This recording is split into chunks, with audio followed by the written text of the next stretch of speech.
వాళ్ళు కాదు. నువ్వు ఎస్పీకి వార్నింగ్.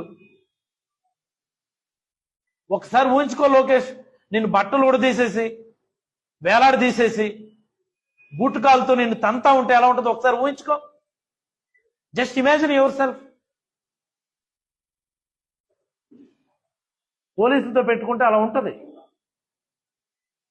అవసరమా నీకు? నీ బాడీకి, నీ బాడీ లాంగ్వేజ్కి, నీ డైలాగ్కి అసలు ఏం సంబంధం ఉందా? ముందు నువ్వు గెలుస్తావు లేదు నువ్వు ఆలోచించి. నీకు డైరీ, దానికి మళ్ళీ ఒక ఎర్ర డైరీ, అందులో పేర్లు రాసుకోవడం.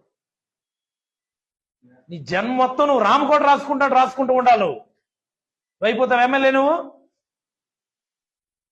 ఎమ్మెల్యే అవ్వగలను అన్నటువంటి నమ్మకమే ఉంటే నీ నియోజకవర్గం మీద నువ్వు ఈరోజు చెప్పి చూద్దాం. ఇవన్నీ ఎందుకు? వెళ్ళిపోతాం, మేము రాజకీయాలు విడిచిపెట్టి వెళ్ళిపోతాం.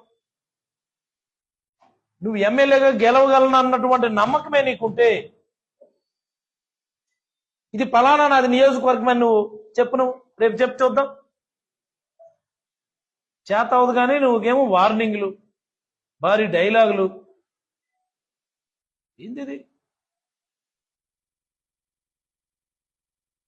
నీ మీద, మీ నాన్న మీద హత్యాయత్నం కేసులు పెట్టి రౌడీ షీట్ తెరిపించాలి. వాళ్ళు కోవేకున్నది ఇద్దరు కూడా. ఆ మాటలేంటి నాకు అర్థమవుతుంది. వాడు వీడు పుడింగి భాష ఏమన్నా అసలు అర్థం ఉందా?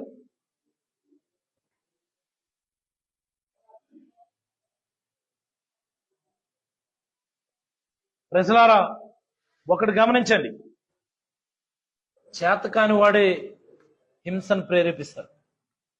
గెలవలేమన్నటువంటి నమ్మకం ఉన్నవాడే హింసను ప్రేరేపించి సానుభూతి డ్రామా వాడతాడు.